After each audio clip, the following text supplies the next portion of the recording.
Hello, this is Karen Sunt with Talking to Five, and we are with Frank Riggs for running for governor. And so tell us what makes you stand out from everybody else.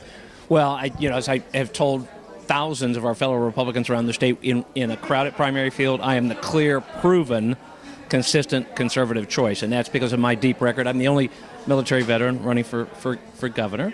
I'm a former police officer and deputy sheriff, so I'm the only person running for governor who has both military and law enforcement experience. I'm a successful businessman. I've built 2 businesses from the ground up. I built the largest nonprofit organization in the country dedicated to helping charter schools with their financing and development of their facilities, and I'm a former 3-term United States congressman, the only candidate for governor who has served in Congress, the highest legislative body in our land, as a reformer and leader in that institution at a time during the 90s when we made government work, divided government work, because we had a Democrat president in the White House, Bill Clinton, we had to deal with, but yet we were able to pass the balanced budget legislation when I left Congress in 1998 after serving 3 terms to keep my term limits commitment. The federal budget was balanced. It generated surpluses for 4 consecutive years thereafter.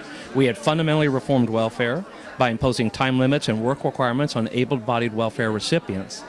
And I represented a congressional district where Democrats had almost a 20-point registration advantage, yet I was able to compile a consistently conservative voting record that earned me the highest ratings and the endorsements of National Right to Life from my pro-family, pro-life voting record, and from the NRA for my strong Second Amendment voting record. Well, that is what I was going to ask, is what would Democrats see, why they vote for you versus maybe their candidate. But as you're saying, you're very qualified to deal with the federal government, and especially now with the border issue, we need to have better communications with them so we can solve this issue. Don't you think that's what we need? Absolutely. Well, we don't have a president or an attorney general that will cooperate. So with an administration that seems bent on promoting amnesty policies, it's going to be very difficult. But clearly, the solution to securing the border is a combined federal, state, and local government response. When I served in Congress, I helped get the funding. I was vice chairman of the California Republican Congressional Delegation. I helped get the funding to build the fence on California's border with Mexico. That now extends into the Yuma sector of our border. But it's the Tucson sector that's unsecured, wide open, in fact, and is the corridor for all of the human smuggling, the drug trafficking, now the border surge from all the illegal aliens from Central America, basically traversing the length of Mexico into our country. So we have got to secure the border. It is a matter of national defense, which is the highest priority of the federal government, and it's a matter of public safety and health in our state, which is the highest responsibility of state government, and I will make it my top priority.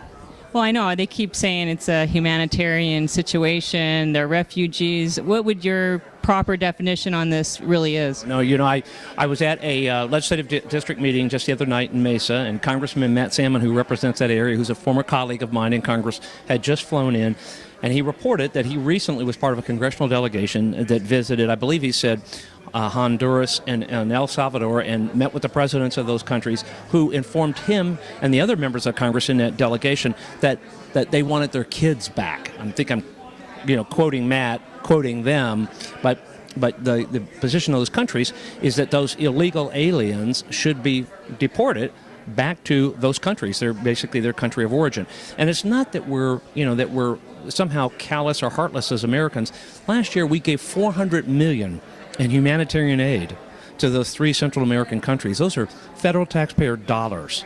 Last year we gave close to $300 million in federal funding, federal taxpayer assistance to the government of Mexico, earmarked for drug interdiction and for the training, technology, and equipment of Mexican law enforcement entities at the federal and state level. So this represents, the open border represents really the amnesty policies, the lax border security, the lenient deportation procedures of the Obama administration, and the abject and complete failure of the Mexican government to do their part to be a reliable partner and national security ally in securing their side of the 2,000-mile international border that we share. Well, and all of that costs money, and we know how hard it is. Our schools are struggling, and you talked about charter school, and I'm actually sending my son to a public charter school, which is, has to follow the same. Schools are public. Yeah, and they have to follow the same rules as the regular public schools. And so, yeah, I appreciate your work with that. Can you tell us a little bit more about your plan with education? Sure. Well, K-12 education has to be our highest priority as a state government after public safety. The public health and safety is the paramount concern and the top priority of state government. But I believe that access to a high-quality education is the foundation of opportunity in our country. And I really believe in public charter schools, because the beauty of public charter schools is that no child is ever assigned to attend one. They're there because, just like with your son, Karen, that you've chosen that school, that educational model is the best education for your own child.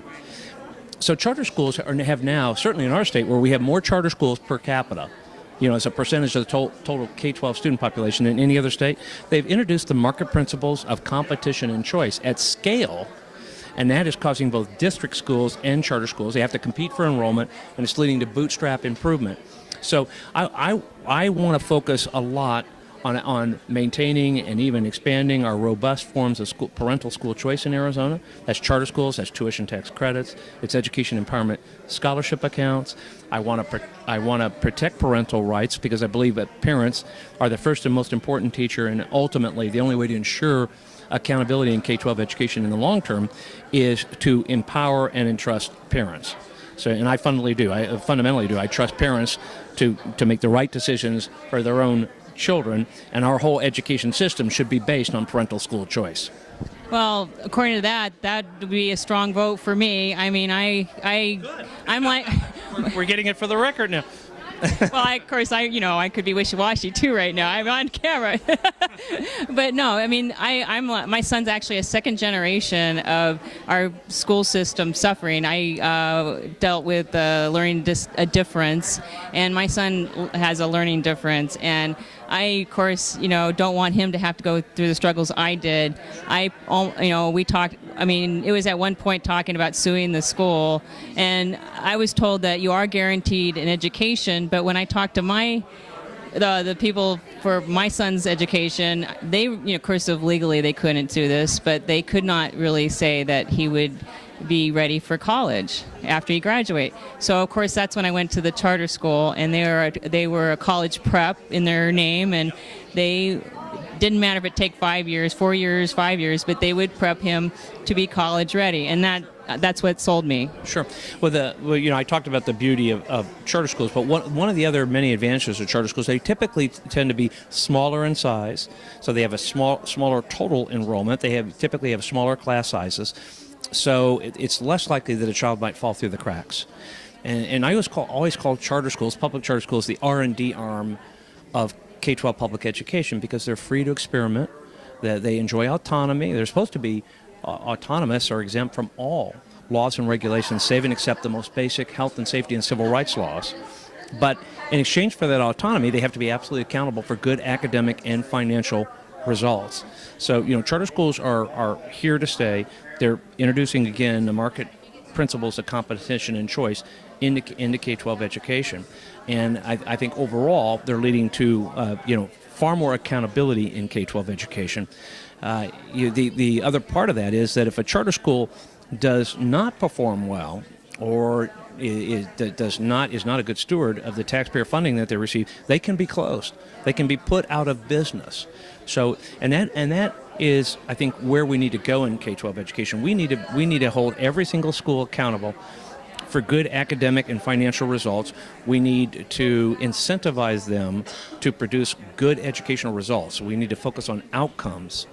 And as a state, if we're really serious about improving student performance, we have to look at those segments of the student population that are the most difficult to educate and typically are performing below grade and peer level and have created an achievement gap. In fact, the achievement gap, you were kind of alluding to, but the achievement gap in our state and in our country has been likened to a permanent recession in terms of the impact that has on the workforce, lost productivity. But those most difficult to educate segments of the Arizona student population are obviously kids that come from low-income families that qualify for the federally subsidized lunch program, students that have special needs and educational disabilities, and because we're Arizona, the large percentage of students that we have that are limited English proficient and that are considered to be English language learners or English second language students. And if we really want to see improvement in K-12 education, we have to focus on those most difficult to educate segments and provide them the intensive and remedial attention and services that they need to bring them up to peer and grade level and close that achievement gap. Well, being a promoter of charter schools, I mean, I don't want to knock down the public schools. The grade school that my son went to, the teachers were wonderful, and I really feel that the principal was wonderful as well. And I know they work hard. How can we fix our public schools? Well, charter schools are public schools. You know what I meant. Okay, yeah, you know what I mean. But I never let anybody get away with that. I mean, they're actually public schools that are funded at a lower. We're the exception as Arizona, which is a great thing. But on average, nationwide, public charter schools, receive about 75 to 80% of the per pupil funding that district schools receive.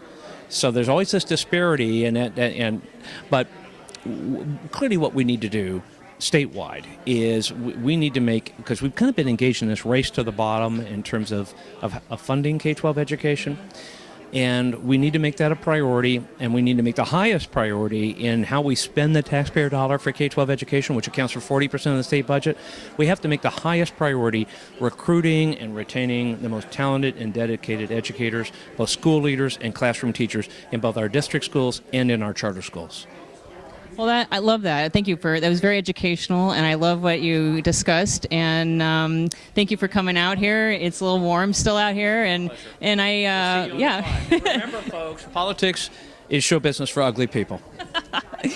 Well, on that note, we'll end it there. And thank you for coming to Apache Junction at this ice cream social. My pleasure. Thank you.